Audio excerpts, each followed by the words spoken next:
Kujadili mambo kwa kuyaona bila kuyajua.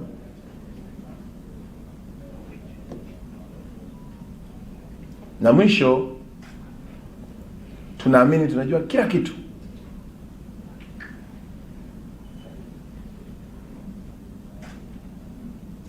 Ulishawahi kufikiri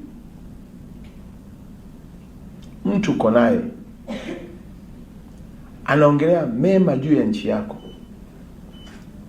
anaongelea namna ambavyo serikali inavyopiga hatua, alafu wewe baada ya kuchukua ile content uipeleke duniani unataka posti yeye, alafu akisha posti ndio itaonekana sasa amekuja Tanzania? Yaani akiposti wewe ndio utajua yuko Tanzania. Sasa jambo ambalo limekuwa kama mtu akiposti ndio. Of course tunajua utamaduni wetu, tunaweza tukaenda kwenye shughuli tukaalikwa, shughuli yenyewe hata haikuhusu sana, lakini unaanza kukaa na simu yako pale na rekodi umeshapeleka kwa watu. Hata wewe si mwandishi wa habari. Sasa nafikiri kila mtu anafanya kazi hiyo. No.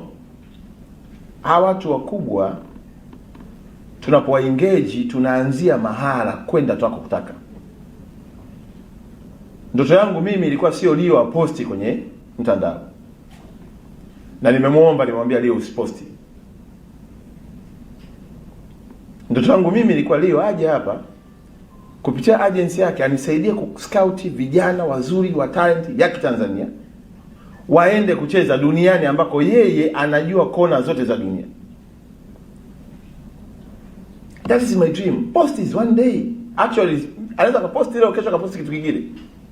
Lakini for me akinisaidia kumtoa mtoto mmoja wa Kitanzania, nikamwona ameenda kucheza kwenye Premier League, nikamwona anaenda kucheza kwenye ligi za Spain kule, nikamwona yuko Ujerumani anacheza kule, nikamwona yuko Europe kule, Ufaransa kule, nikamwona kwa Middle East. If you don't know, kama hujui, Leo ndio miongoni mwa watu waliomfanya Ronaldo kaenda kucheza Saudi.